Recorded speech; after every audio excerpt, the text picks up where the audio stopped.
Te digo la otra. Estamos en una posición más sólida, también en lo económico. Un poder electoral blindado. Ont été détruites par les guerres. Ancho, ajeno y superpoblado. Y es que la socialdemocracia tiene mucha historia. We will make America great again. Así está el mundo.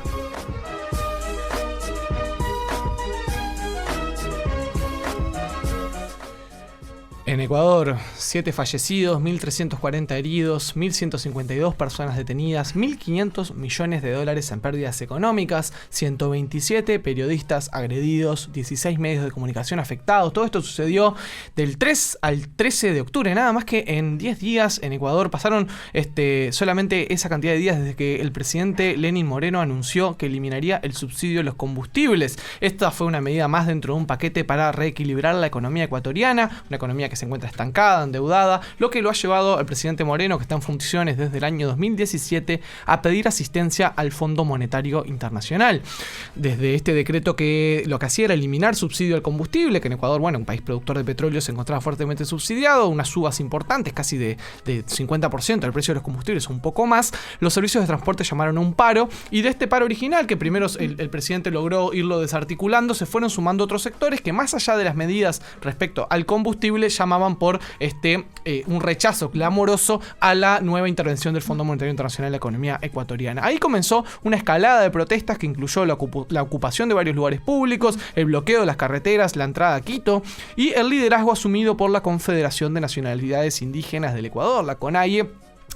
Moreno intentó mantener esta medida, fue el pulso contra los indígenas, sí, y contra todos los manifestantes, trabajadores, estudiantes, dejando este saldo terrible de víctimas fatales y de heridos, hasta que en las últimas horas, en el día, precisamente en el día de ayer, del lunes 14 de octubre, decidió dejar en suspenso esta medida, accedió a derogar este decreto de aumento de los combustibles a partir de la mediación de Naciones Unidas y de la Conferencia Episcopal Ecuatoriana. Sí, había generado el decreto de un toque de queda sí, en Quito, donde eso implica la salida de las fuerzas militares a la calle, las fuerzas policiales, con un marco represivo, como decía Mauro, de todos esos saldos realmente impactantes para el tan poco tiempo, y el traslado, aparte de Moreno, ¿no?, hacia sí, la ciudad de Guayaquil, que tiene también una significancia bastante importante, porque traslada las funciones directamente desde la capital hacia la segunda ciudad más importante de Ecuador. Ahora, lo que también es bastante destacable en todo este proceso ha sido la constancia también del movimiento en particular indígena, pero también del movimiento social en general, que se planta entre un Lenín Moreno que tiene viene llevando, digamos, estos años de presidencia de forma bastante escandalosa por lo que se ha significado su cambio en la dirección del gobierno, y de donde él sale y surge, que es del partido y del liderazgo de Rafael Correa, quien hoy es su principal opositor y enemigo. Para entender esta situación en Ecuador es que conversamos con un politólogo ecuatoriano, Enrique Crespo. Él es licenciado en Relaciones Internacionales y en Ciencia Política por la Universidad San Francisco de Quito. Tiene un máster en Política Pública y Política Comparada por la LSE, la Universidad de Londres, del Reino Unido. Y con Enrique estuvimos conversando acerca de todos estos temas. Lo primero en lo que le consultamos es sobre la presidencia en sí de Lenín Moreno. ¿Cómo describiría a este presidente que llegó al gobierno en 2017 en ancas del correísmo y que ahora es justamente el principal enemigo de Correa? La presidencia de Lenín Moreno desde el 2017 hasta ahora ha pasado por algunos tramos, si queremos. Él llega a la presidencia electo por Alianza País, apoyado por Rafael Correa con una mayoría en la asamblea. Llega para darle una continuidad a ciertos aspectos del gobierno de Correa, pero también con una cara más blanda, si queremos, más conciliadora, que permitía pensar que mucho del personalismo, de un tono con ciertos matices autocráticos de Correa iba a estar ausente, y que se iba a poder fomentar un diálogo, sobre todo con algunos sectores privados, si queremos, empresariales, sobre todo, que habían estado muy marginados del gobierno anterior y que de alguna manera era necesario que se reinserten dentro de la lógica de la generación de recursos y de desarrollo económico en el país. Sin embargo, después de eso, en sus primeros 3 meses, desarma toda la coalición que le lleva a la presidencia, se deshace del vicepresidente Jorge Glass, que sigue preso ya por más de 2 años y medio, a quien hasta ahora no han podido demostrarle con pruebas en realidad los actos de corrupción que le imputan. Entonces es un problema bastante fuerte. y a medida que se deshace de su vicepresidente también descompone la mayoría en las asambleas. Por fuera de eso comienza a dar pasos para profundizar lo que él llama un acuerdo, un diálogo nacional, que en realidad ha sido un diálogo bastante vacío, en el que han estado presentes simplemente las élites, los empresarios, la gente poderosa de este país. Y luego de esto se vino instaurando una visión desde los medios de comunicación, desde el gobierno, en el que se hablaba de una crisis económica insostenible, de un endeudamiento voraz, de una corrupción que suena bastante ridícula. Se hablan de cifras de que se han robado $70,000 millones, algo que es risible, o sea, ni siquiera todo el PIB del Ecuador por algunos años llega a ese monto. Entonces uno se pone a pensar que mucho de esto fue un posicionamiento mediático, pero con ese discurso Moreno va abriendo las puertas para empezar a dialogar con otro tipo de financistas, como en este caso lo ha sido el Fondo Monetario Internacional. El gobierno ha logrado sostenerse con apoyos políticos que no se traducen para nada a apoyo de la gente. La gente común y corriente no apoya a Lenín Moreno. Cada vez más la gente se ha dado cuenta que él no gobierna, que él no decide, y esto ha desembocado en lo que ha sido este paro nacional, ¿no? Los indígenas, pero no solo ellos, también frentes de trabajadores, sindicatos, estudiantes universitarios y población en general han salido a las calles porque las medidas cada vez empobrecen más, cada vez generan mayor desigualdad e incluso generan riesgos económicos ya más graves en el mediano y largo plazo. Bien, y en este marco le preguntábamos a Enrique, en particular, ¿no? Dentro de este marco de medidas que venía anunciando, en particular, ¿en qué consistió el decreto presidencial que inicia la crisis política? Y cómo está al día de hoy la relación de Moreno con su base correísta, ¿no? Con la base en la cual lo había llevado a ganar las elecciones y era la coalición en la cual él tenía el apoyo y la confianza, ¿verdad? Y también otro asunto, y de la mano de esta línea correísta, preguntarle también qué vida política tiene hoy, qué marco político de apoyo tiene hoy Rafael Correa, quien se encuentra en Bruselas exiliado. Y Moreno pues básicamente empezó después, como yo comentaba, de los primeros 3 a 6 meses de su gobierno a menospreciar a quienes lo volvieron presidente. Hubo una frase que me quedó marcada a mí, en la que él decía que estaba cada vez más sintiéndose harto de quienes votaron por él. Ese fraccionamiento ha sido tan concreto que en las últimas elecciones seccionales de Alianza País, del movimiento por el que el presidente Moreno fue electo, que ahora le pertenece a él, solo a él y a su grupo, si queremos, ha sido borrado casi que de la faz electoral del país, de ser un movimiento que tenía, el 60%, entre el 50 y 60% de apoyos entre las seccionales y las nacionales, a menos del 3%. Entonces ya no existe Alianza País como movimiento. Eso fue otra de las cosas que hizo Moreno, y por ende tampoco tiene ya apoyo de ninguna base que se calificaría a sí misma como correísta, y te diría que también de la mayoría de bases de izquierda que tampoco le apoyan ya. Si habláramos de la influencia que tiene Rafael Correa en la vida política ecuatoriana, yo te diría que es bastante amplia. No hay análisis político acá en el Ecuador que no lo mencione a él. Una consigna bastante clara de intentar posicionarlo como el enemigo del Estado, como el enemigo a vencer, como el peor gobierno que haya tenido este país, muy, muy en contra de lo que, como decía yo, la gente común y corriente piensa, siente y expresa. Todavía su sombra es bastante fuerte en lo electoral, todavía su nombre está presente en todos los debates acá.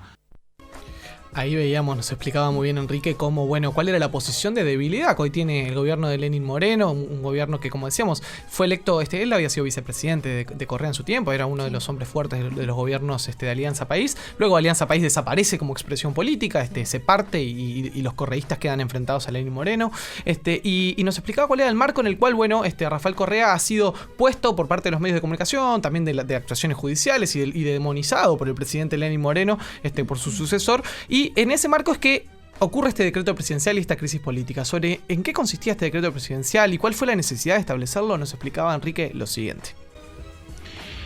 En cuanto al decreto presidencial 883 que inició esta crisis política, pues básicamente es un decreto que tiene muchos aspectos. Acá en el Ecuador, los indígenas, los sindicatos, las bases, los ciudadanos comunes y corrientes que han salido a protestar, pues estaban muy enfocados en el tema del alza de los combustibles, que es un tema muy sensible en el Ecuador, porque siempre que se ha hablado de alza de servicios básicos, combustibles, electricidad, transporte público, además. Acá se ha hablado en el Ecuador siempre de paquetazos, es el nombre coloquial que se le da aquí en Ecuador cuando el gobierno toma este tipo de medidas que son bastante antipopulares.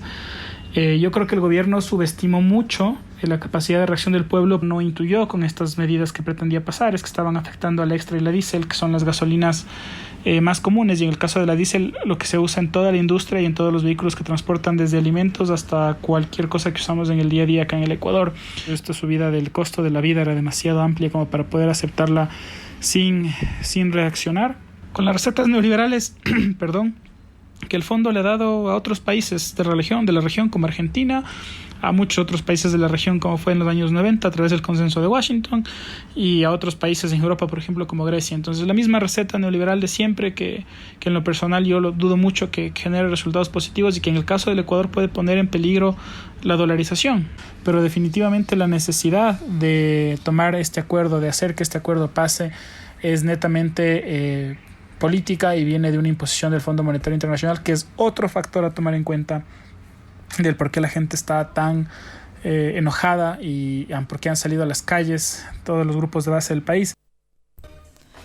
Bien, y para seguir un poco con este relato que nos trae Enrique, le consultábamos un poco cómo describe él a la coalición que está hoy en la calle manifestándose en Quito, esta fuerza tan grande de movimiento social, parecería que se agolpó y fue y salió a las calles de Quito y que le está haciendo frente al gobierno de Lenín Moreno. Y que todavía no han decidido la desmovilización, ¿no? Hay una propuesta del gobierno de echar para atrás con el decreto, pero bueno, todavía las movilizaciones continúan y hay que ver cómo eso continúa. ¿Quiénes están ahí en la calle protestando? Nos lo explica Enrique Crespo.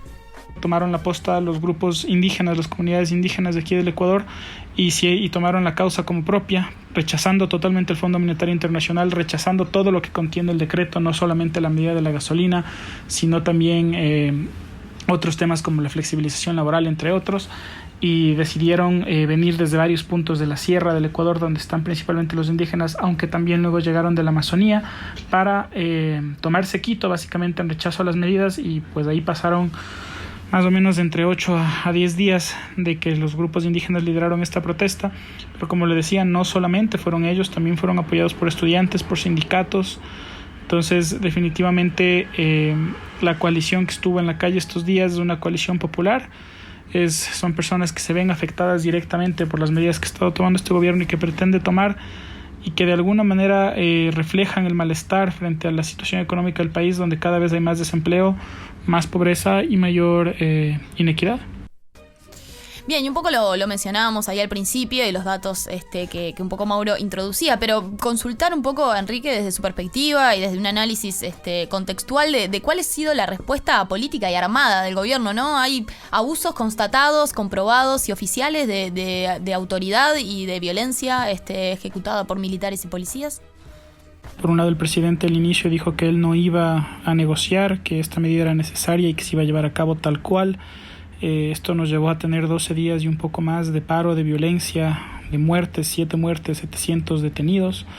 Entonces yo creo que hubo un fallo tanto en lo político como en lo armado del gobierno de poder desarmar la crisis, de poder sentarse a dialogar, de poder llegar a un acuerdo, de poder derogar, que es lo que ha pasado después de todos estos 12 días, lo que le deja todas estas pérdidas a nuestro país, pero sobre todo las pérdidas humanas, que son las más importantes, hubieran sido evitadas si el gobierno desde el inicio hubiera dialogado. Entonces, a la final, el paro, las marchas, los movimientos indígenas, las bases populares del país lograron hacer que el gobierno retroceda, pero con un costo humano y un costo social muy muy alto acá en el Ecuador, que el shock de esto todavía va a durar un tiempo más.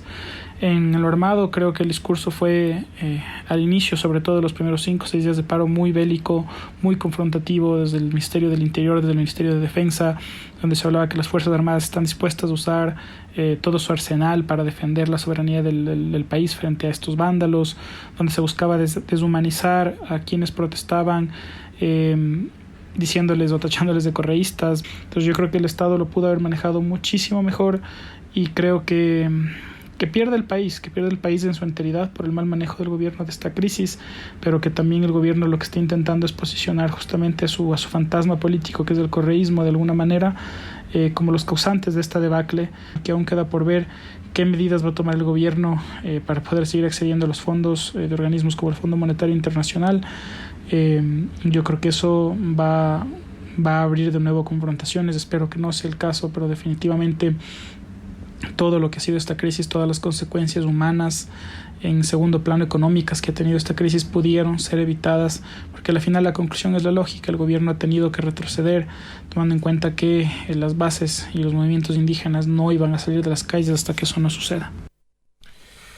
Y bien, más allá de que, como comentábamos en estos últimos días, en el día 14, el día 15, las negociaciones parecen haber logrado apaciguar un poco la situación.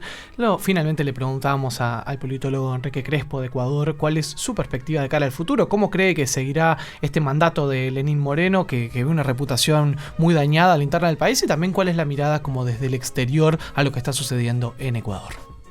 Creo que más allá de las negociaciones de las últimas horas, de cara al futuro, como Moreno bien lo ha dicho, él no está interesado en ser reelecto, dando a entender que no va a presentarse como candidato en las elecciones que se vienen. Tampoco ha rechazado que hay un candidato de Alianza País, que es el movimiento, ahora si quieres verlo, del presidente actual, ya no le pertenece a Rafael Correa, pero tienen muy poco apoyo popular, no tienen, como decía yo, ya casi una base de votantes que les vaya a dar respaldo. Entonces yo creo que el presidente Moreno queda muy debilitado. Creo que muy difícilmente podrá aplicar medidas económicas como las que pide el FMI a futuro, en el mediano plazo, en el corto igual. El gobierno ha llegado a su límite, que ya no tiene el capital político como para solo tomar decisiones y que la gente siga como si nada. Entonces yo creo que definitivamente el mandato de Moreno y su reputación internamente quedan bastante desgastados. Obviamente todos los gobiernos de centro derecha de América Latina se han posicionado haciendo llamados a respetar el orden constituido de apoyo al gobierno de Moreno.